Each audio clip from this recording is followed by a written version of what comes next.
where we address the most burning issues on the continent. And one of those burning issues, as we've seen in the last 2-3 years, is migration. What some people have called crisis, what many scholars do not think is a crisis. The movement of particularly young Africans out of the continent, many across the Mediterranean, unfortunately perishing in the sea. And also the question of, should there be some borderless policies across the continent, maybe for trade, maybe for humanitarian crisis management and whatnot. So today we have two amazing scholars who have done a lot when it comes to migration and human rights advocacy.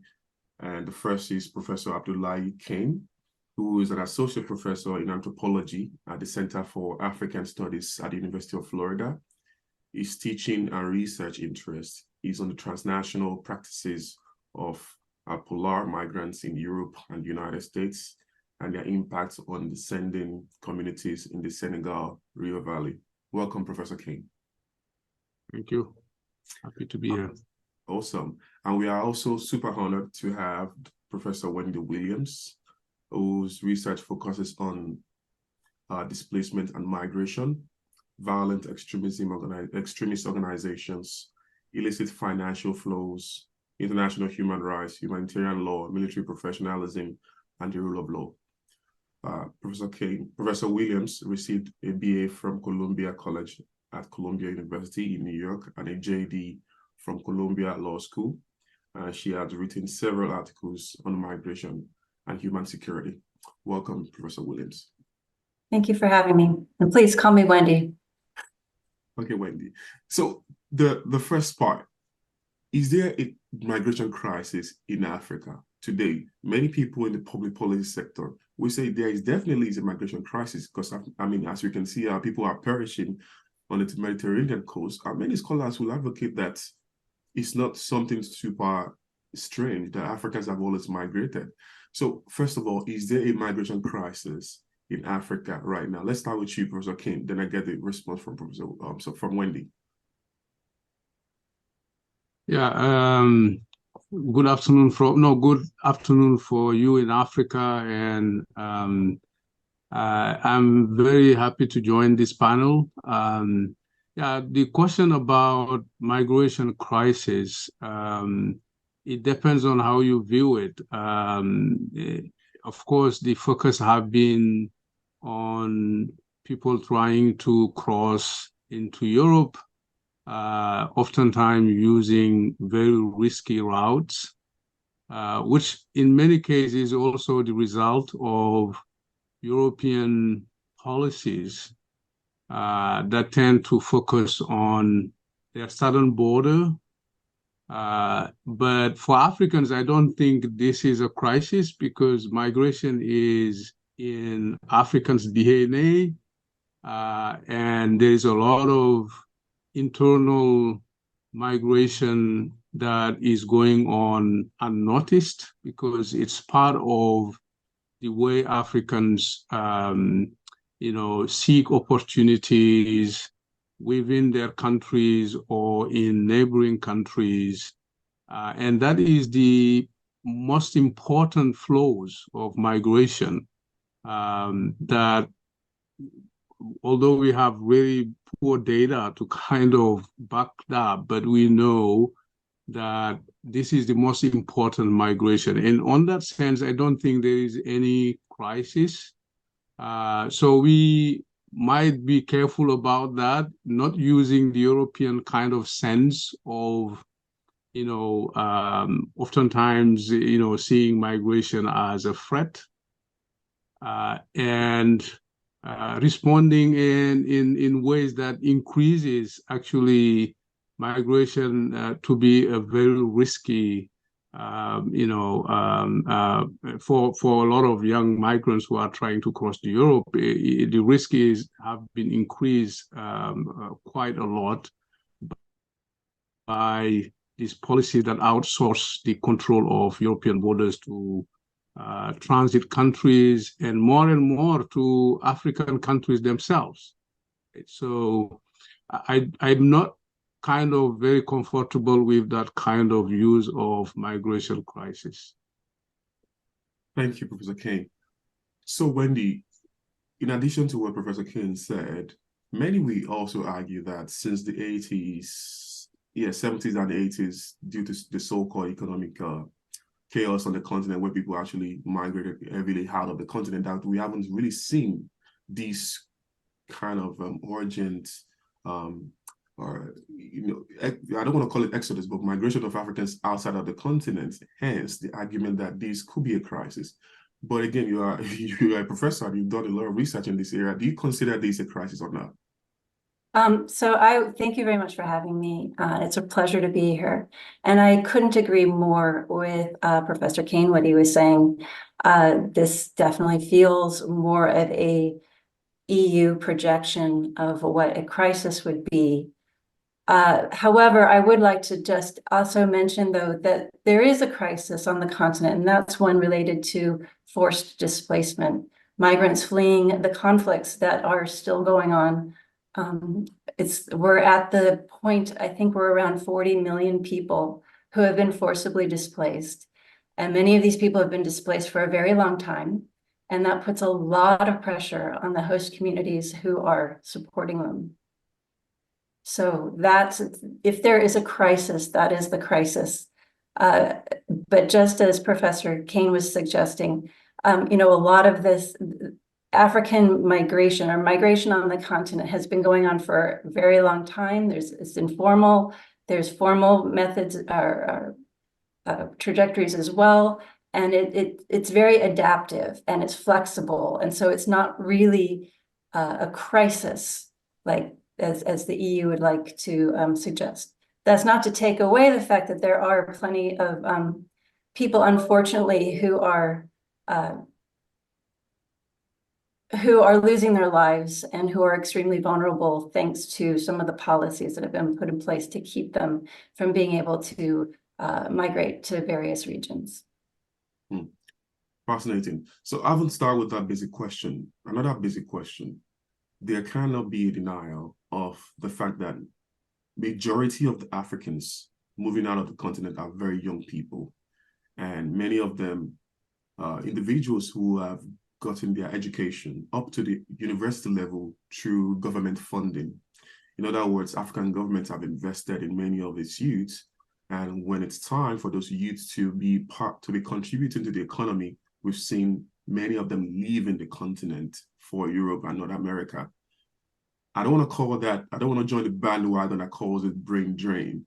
But if it's not brain drain, do you think that kind of movement of the demographic has any consequence on the economic future or economic security of Africa vis-a-vis the continued domination of European, North American economy over African economy because they're getting that very young, vibrant demographic? Professor Kane.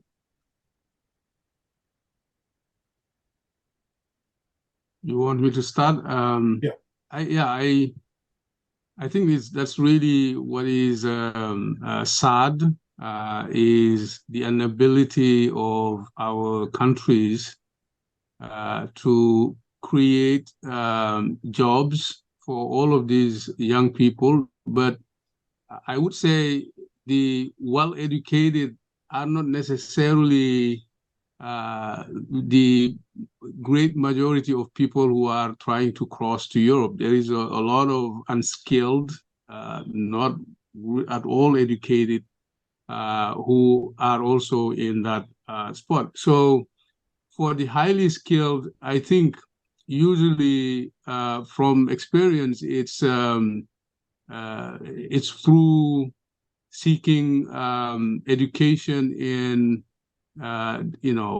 Western democracies, in the United States or in Europe, and it has been made easy. And to a large extent, we're all part of the problem. As somebody who is serving in an American university, we do recruit very brilliant African graduates to come and continue their studies here. And oftentimes it's in the immigration policies, there are some dispositions to capture those, doctoral students who are really good, because then, they can find a job. In the United States, if you graduate, they give you a year to find a job. If you find one, it's easy to have a resident and become a citizen. So it's really through that the brain drain issue is, is important. And there is a global competition for talents, for skills. We're not equipped in Africa to play, the way the United States, and to a lesser extent, I mean, even the Europeans have that problem. Right? There's a lot of European scientists who are coming and serving in American universities. But I think the larger issue when it comes to youth migration and, what we are seeing now, it has to do with structural issues. You have mentioned demography. There is a rapidly growing populations, and our education systems are often disarticulated. They are not well thought out to serve the local labor needs and the labor market needs. So if you train somebody in spatial engineering, what do you expect them to serve? I mean, they are going sometime, to be serving in outside the country, because you wouldn't have any potential, for that person to find a job. And so the other issue is that the formal sector is very tiny in most of these African countries. And the informal sector is far more, bigger, but it does, only provide very precarious jobs. And so a lot of these people who are now, involved in this migration are people who were street vendors, people who were in the informal sector to just kind of raise enough money to be able to pay smugglers to cross to Europe. I don't know if that kind of is, I went in through different directions, but I think I don't want to kind of monopolize it. So I will stop there for the time being. Yeah, that's super awesome. Also because vast majority of the people listening now are very young people below the age of 30. So this really speaks to them, I'm very sure. But Wendy, do you have anything to add to that? But in addition, can you also kind of let us know if it's correct to call this phase of migration outside the continent an economic migration phenomenon? Because a lot of people have actually called it that. Many scholars have rejected that notion and ask us to focus on more internal dynamics causing this migration. But do you think it's like an economic problem causing this migration, in addition to responding to the brain drain question? Okay. I'm trying to sort everything out here. A lot of questions and a lot of thoughts in my head that I want to get out and not forget. So in terms of the youth migration, Africa's youth are more educated than ever before, than previous generations, and there needs to be a path. And so I don't look at their leaving the continent and going to, say, the US or the EU to work is a bad thing. I think it's important to look at this in terms of playing the long game. They will go. There will be skills transfer, knowledge transfer, remittances sent back. There will be lots of connections still to the continent. So it's not like a loss, a brain drain. And hopefully, ideally, that after spending time in another country, working and making enough money, there will be direct investment back home, back towards the communities. So this is actually, in essence, this is what migration is all about. This is how it is the ultimate adaptation strategy. It's a great one, and it should be encouraged. In terms of your question about, is this economic migration? Well, I think it's been discussed repeatedly. Yeah, calling something economic migration is very superficial, because nobody migrates for one reason, right? It's complex. There are so many different factors that are playing into a person's decision to migrate. The easiest thing to quickly grab onto is, well, there's a job, or there's income, or we need, funding, so I'm going to go get this job elsewhere. So it looks economic on its face, but there's just so much more playing in the background. And, right now we're also witnessing global warming is sort of pulling the rug out from under stability in a lot of countries, or in a lot of people's resilience. And so these are things that they're not thinking about, but that is definitely playing a part into their decision of like, well, I'm not going to do this kind of job. I'm going to have this job, and I'm going to pursue this opportunity or profession. And so the more that we can encourage people to be making these decisions for themselves and helping them to pursue those paths is a very positive thing. Super great response. Before we move to the next question, I want to encourage our audience to be part of the conversation. We have the chat box for you to have your question pasted and answered, or if you want to come to the panel, just raise your hand and I'm going to add you to the panel for about 30 seconds for you to ask your question. Otherwise, you can post the questions on the chat function. I think we have a question from Ernest Ironsa Magayane, and they are asking, African countries don't allow free movement for African people. That is a threat for the development of Africa. Question is, why to say migration crisis in Africa in case the African migrant population or migration people due to the economic crisis in the respective countries moving to the developed countries? Ernest, I don't seem to understand that question, but I guess you're trying to say, are there economic crises in these countries where Africans are emigrating from? Maybe you want to ask that question so we can have it answered.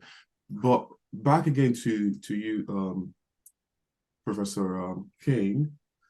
A lot of people have actually, I don't want to, so for example, China's population, I think the average age is like 39. That's not super old, not too young as well. And the population is heavy. However, we haven't seen that heavy, enormously news covering of emigration of Chinese youth out of the continent. I mean, many of them that we've seen in Africa are actually coming through the Chinese engineering corporation to come work on infrastructures. And in Africa, it seems to be the other way around. And a lot of people have actually put the blame, one, on the doorsteps of the EU and the US because of their economic policies that have in some way made African economies weaker over the years. And two, a lot of people have put it on the doorsteps of the so-called diaspora, the African diaspora, and creating this imagery of the greener pasture on the other side, and through the new media and whatnot. So do you think that's a genuine blame? Maybe not to use the word blame, a genuine factor contributing to the emigration of Africans out of the continent? First, the American EU blame, and of course, the diaspora contribution. We go to you, Professor Kane, then Professor Wendy. Well, I think if you were to try to find out the root causes of African migration, and people, have these oftentimes world system theories to explain global migration, and of course the culprit is often capitalism and the way in which the global economic order is set, and how you have rich countries oftentimes profiting more from globalization than poor countries, and the positioning of African countries as more generally providers of raw material and the North, the global North, as more industrialized and, manufacturing and sending back their products to the South with added, economic value. The way the global economic system works, for sure, does undermine a lot of these poor countries' ability to compete in the global market and to be winners as, northern countries. So there is an increased, disparity in terms of wealth and development between the North and the South. And that's a fact. And you can just kind of look at the statistics. Poor countries are becoming poorer and rich countries are becoming richer. But it's also true that within countries, including, these Western democracies, there are also winners and losers. So usually I would say in Africa, our problems is we have a lot of wealth in terms of mineral wealth and oil, gas, what have you.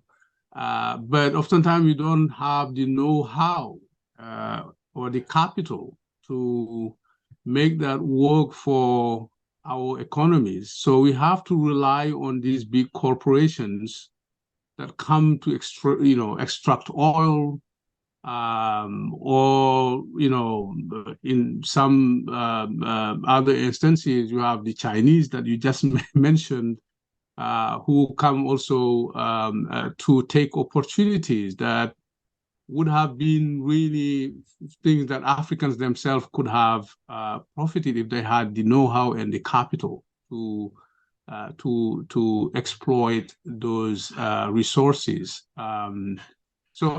But I think that's just one aspect, and I would say I agree with Wendy when she said that we should look at migration as an opportunity. I mean, for young people going outside the continent, it's just the same way that Europeans and Americans are coming to Africa to seek and pursue their careers in the humanitarian organizations, in a number of things. And you don't call them migrants, you call them expats, which is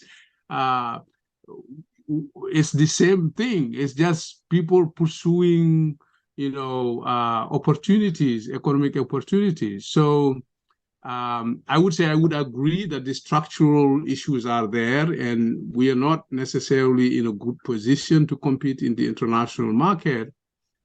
And the solution might be to increase our internal trade and exchange within the continent and try to, bring our means together, for example, to at the African Union's level to, build big companies and send African youth to best universities to get the know-how to be able to come back and then be the one who would be extracting those resources and making them work for the Africans instead of the other way around. Right. Nice response. It's kind of funny you mentioned the world systems approach. I think that's from Wallerstein. Funny enough, I was reading his work overnight, but as you know, a lot of scholars have also pointed us into the direction of looking at much more internal causes in addition to the so-called world system analysis. But we have Victor Otieno. Victor, you have a question?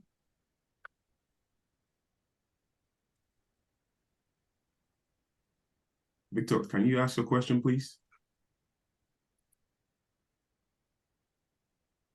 I do not think your microphone is enabled.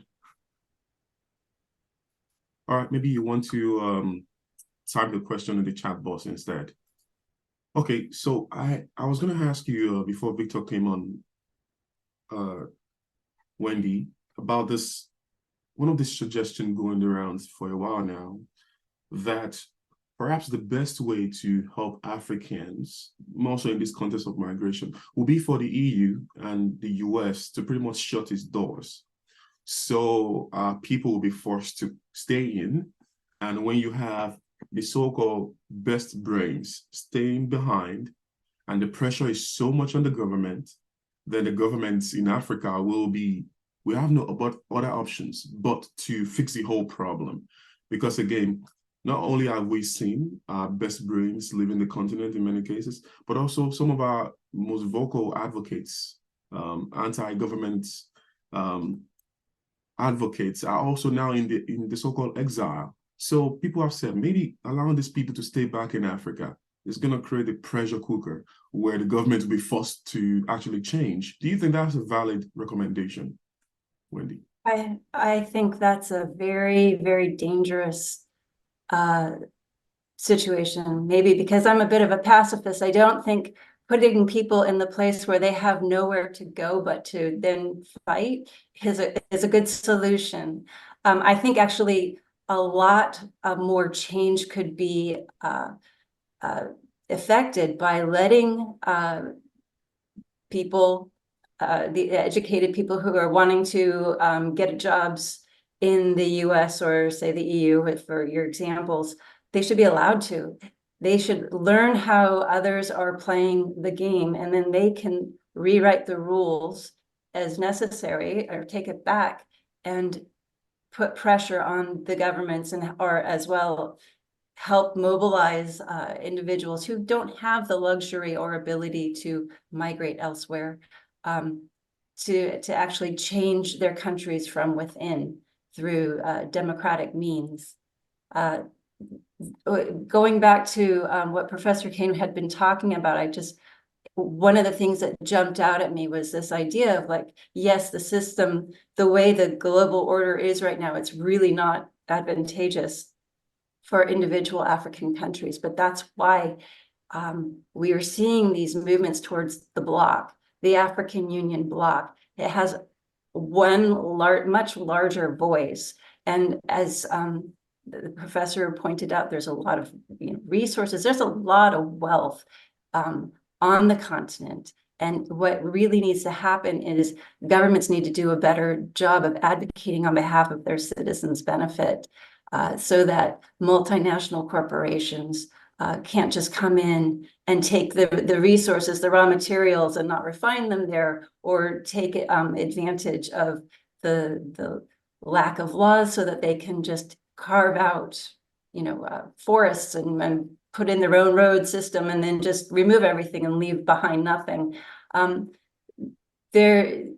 One thing that African governments could do is this turning inward toward each other and trying to support as a collective ways to improve migration on the continent. And I mean, this is what we're seeing with the development of the African Continental Free Trade Area. There's this approach, this idea of better movement of goods, labor, and money, so that each country can build up, rise all boats, so to speak, so that everyone is doing better. And then they also will then be better able to make the terms toward countries or regions like the EU that want to have certain things. They are in a better negotiating position. So I don't know if that really answers what you were asking, but I really don't think preventing people from leaving a country in pursuit of opportunity is a good idea. We've seen what happens when countries try and close borders. Migrants are like water. They will find a way. They will go through the cracks. People need to be able to give the opportunity to improve their lives. And migration is one of the most important ways that they can do that. Thank you, Wendy. Nelson, you have a question. My brother, thank you for the opportunity, and I've missed this kind of conversation. But I've been a passionate advocate for migration policy, fair, just, equal opportunity oriented kind of migration policy that is also global. And having the opportunity to study in Holland and returning back to Ghana it's been my focus also to address for example, the Mediterranean migration crisis by supporting many talented African youth. Do you know, have global orientation that it takes to tap into some global opportunities? Because to be very fair and choose the side of Wendy, African resources has made the world over what it is today. And Africa is moving anywhere to tap into those strategic opportunities that have been resulted from our, general resources. It's not to reduce the argument to all the time when we're talking about migration, for example, then it has to be Africa must be the one to be intervened upon. We are then overlooking the issues of visa, unfair practices with visa. Oh no, Nelson, we seem to be okay. Okay, so I guess one of the key things he said we can take on is the question of visa, and that's as a modern invention, pretty much a modern invention. Is it a modern invention though? Just to be sure people understand that. Quick yes or no, Professor Kane, before I go to the normal question. Is visa and this equivalence, it's equivalent to modern invention or not? Your microphone is muted. And possibly the consequence of that, do we actually need them or not? Yeah, I think this is a good question. I mean, you can go back in history and see how, migration control have been part of history of the creation of nation states, and even before, but you have also this notion of hospitality that is very important if you look back at history, and even if you take within Africa, I mean, the way we treat guests is always very it's part of our traditions. We treat guests very, very, very well, but this is more kind of an institutional response. And I would say the visa issues is really very recent. It's kind of almost, I would say, something that came with the scrutiny, right, is really the post-oil crisis of the early 1970s. Before that, the Europeans needed labor migrants to reconstruct their countries after the Second World War. And although there was control at the border, but there was also an attempt to let people come in and take advantage of this cheap labor in the reconstruction. You have the Turkish in Germany and most West Africans in France, and North Africans in France, that in the early wave of migrants, there was no much control. So with the oil crisis, you have the rising unemployment in Europe, and then you start to see a shift and a willingness to kind of organize. And that also over time, especially I would say at the end of the 1980s, become even more, focused on after the creation of the Schengen Agreement and the rise of right-wing parties in most of these European contexts. In America, it's kind of the patterns is a little bit different, right? It's people will talk about pre-1965, where migration was really very restricted, but you have quotas of people who are allowed in, and most Africans, were not part of it. If you look back before 1965, maybe only African diplomats or the diaspora, the old diaspora, people who were brought there as slaves, were part of the U.S. Population fabric, but there was no big African immigrant community. after 65, you have some level of opening, and then ideology seems also to play a major role in the U.S. Immigration system, where Ethiopians, who have become really this huge community in the United States, came after the Communist Party took power in the mid 1970s. And Cubans also were kind of coming in and allowed on the basis of they are running away from communism. But yeah, just to make that, are you asking yes or no?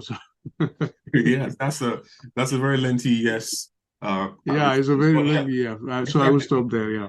Exactly, but thanks, Prof, for that background. So we have roughly 10 minutes to go. And we got 2 questions in the chat box, and I still got 1 outstanding question on my plate. So we're gonna do 1 minute response each. So let's try to keep it under 1 minute.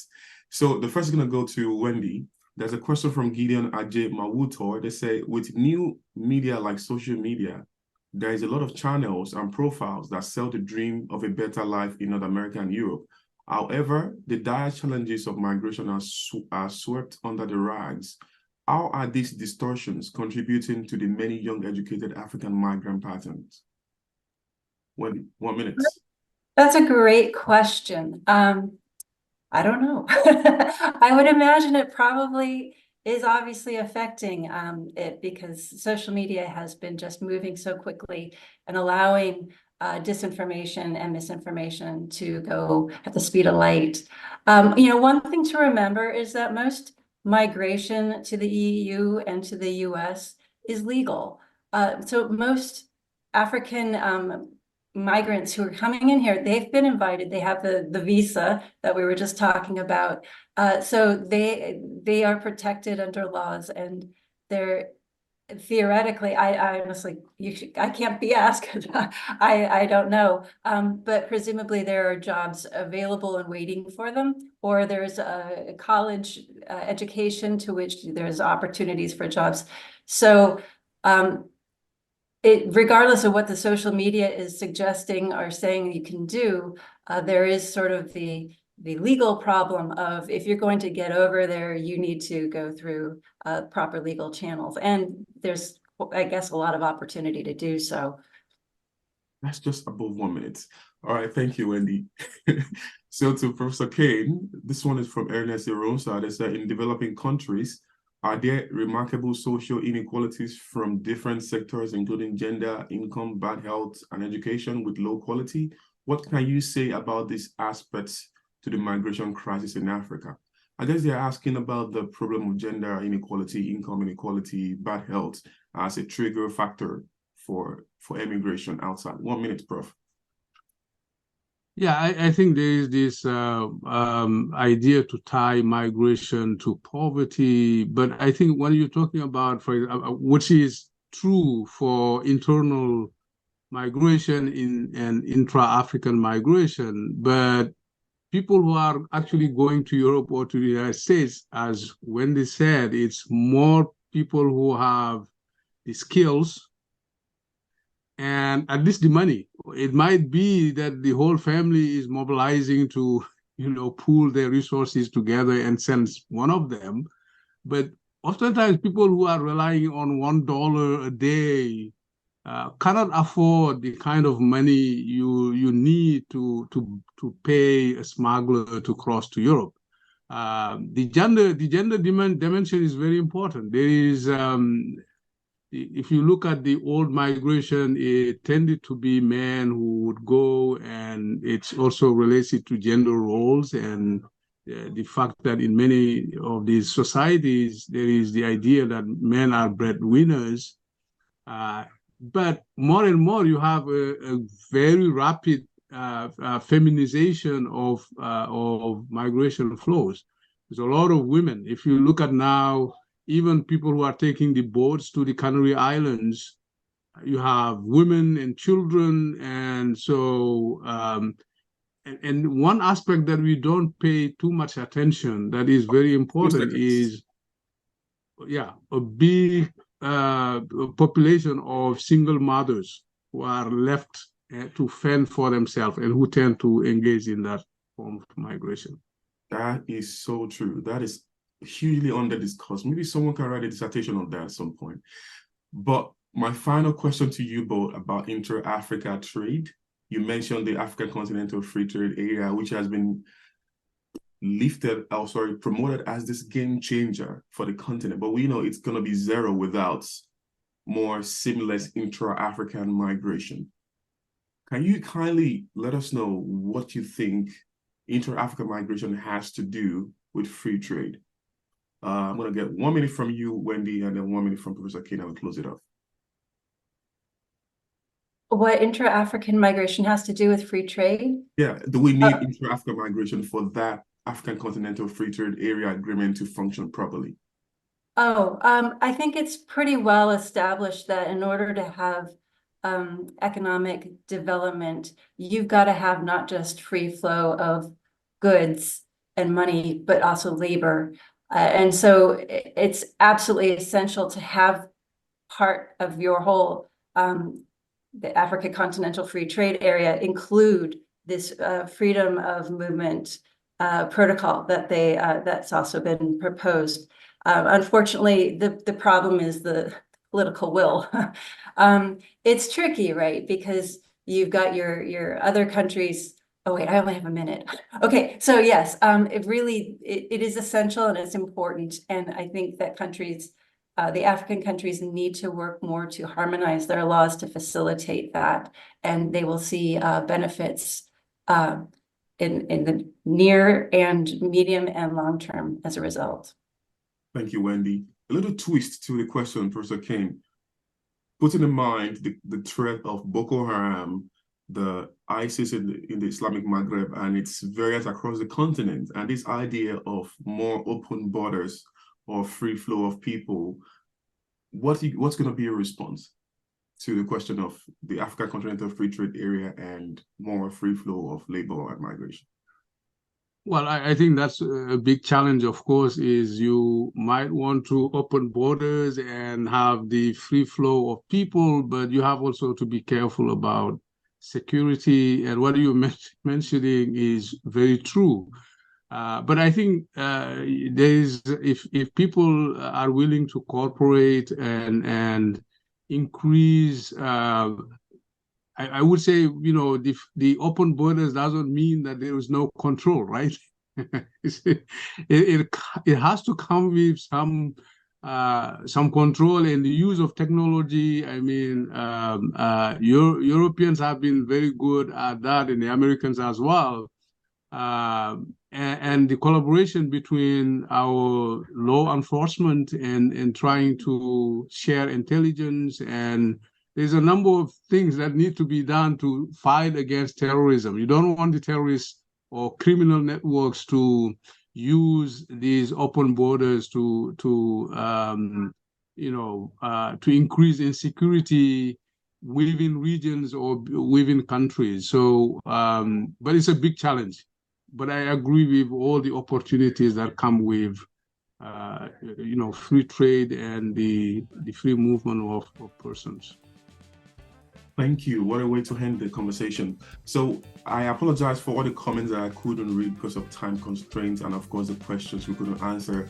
But again, big thank you to everyone who joined the conversation, and of course to our two amazing scholars, Professor Wendy Williams and to Professor Abdoulaye Kane. Thank you so much for taking your time to join. I hope we can continue the conversation off the webinar, and maybe you want to follow Professor Williams and Professor Kane, or shoot them some email if you can. Well, thank you so much for joining us. We'll see you in the next one. All right. Thank you.